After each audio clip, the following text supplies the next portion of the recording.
स्वागत आप सभी का, आपके साथ मैं हूं पुनीत। चलिए खबरों की शुरुआत में सबसे पहले एक बेहद बड़ी खबर, ब्रेकिंग न्यूज आपको बता रहे हैं, जहां पर इंदौर में मंत्री विजय शाह पर एफआईआर आखिरकार दर्ज हो गई है।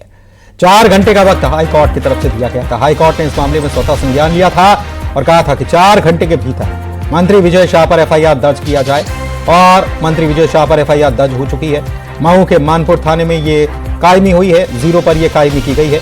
बता दें कि मंत्री विजय शाह जो हैं, उन्होंने कर्नल सोफिया कुरैशी पर विवादित बयान दिया था। हाईकोर्ट के आदेश के बाद ये एफआईआर 0 पर कायमी हुई है मऊ के मानपुर में। तो इंदौर से बड़ी खबर आपको बता रहे हैं, विजय शाह पर यह एफआईआर दर्ज कर दी गई है।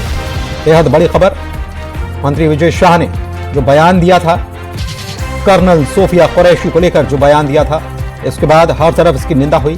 कांग्रेस ने भी इसको लेकर प्रदर्शन किया। हाईकोर्ट ने इस मामले में स्वतः संज्ञान लिया और हाईकोर्ट के आदेश के बाद यह एफआईआर हुई। सबसे बड़ी बात यह है कि पुलिस महानिदेशक को कह दिया गया था कि अगर ऐसा नहीं होता तो आपको खुद पेश होकर के जवाब देना पड़ेगा और किन धाराओं में यह मामला दर्ज किया जा सकता है, इसकी जानकारी भी कोर्ट ने दी। रमाकांत हमारे सहयोगी हमारे साथ जुड़े हुए हैं, सीधे उनसे जानकारी लेते हैं। रमाकांत, बेहद बड़ी खबर, आखिरकार 4 घंटे का समय मुकर्रर किया गया था कोर्ट की तरफ से कि 4 घंटे में एफआईआर हो गई 0 पर मऊ के मानपुर।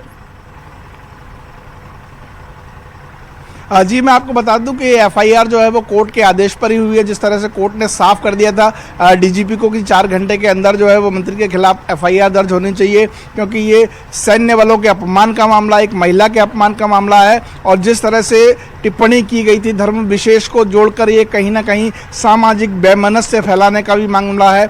इसके तहत कोर्ट ने साफ कर दिया था कि बीएनएस की धारा 192, 197 बी के तहत ये मामला दर्ज किया जा सकता है। और अब मंत्री विजय शाह के खिलाफ मऊ के मानपुर थाने में जो है वो एफआईआर दर्ज कर ली गई है, 0 पे कायमी की गई है। चूंकि जो घटना स्थल है वो रायगुड़ा गांव है जहां पर उन्होंने ये बयान दिया था, इसलिए पहली एफआईआर जो है वो घटना स्थल के पास वाले थाने में ही, यानी मऊ के मानपुर थाने में दर्ज की गई है। और अब माना जा रहा है कि कुंवर विजय शाह की जो है मुसीबतें और ज़्यादा बढ़ने वाली हैं। हमारी कुछ जानकारों से बात हुई तो उसके बाद ये सामने भी आ रहा है कि हो सकता है कि कुछ ही देर में विजय शाह का इस्तीफा भी हो जाए। हालांकि अभी पार्टी के सूत्रों के मुताबिक ये कहा गया है कि उसमें थोड़ा इंतजार करना चाहिए। एफआईआर में क्या मामले सामने आए हैं, किन धाराओं में जो है ये दर्ज किया गया है, जो धाराएं लगाई गई हैं वो अवेलेबल है क्या, पूरा अध्ययन करके।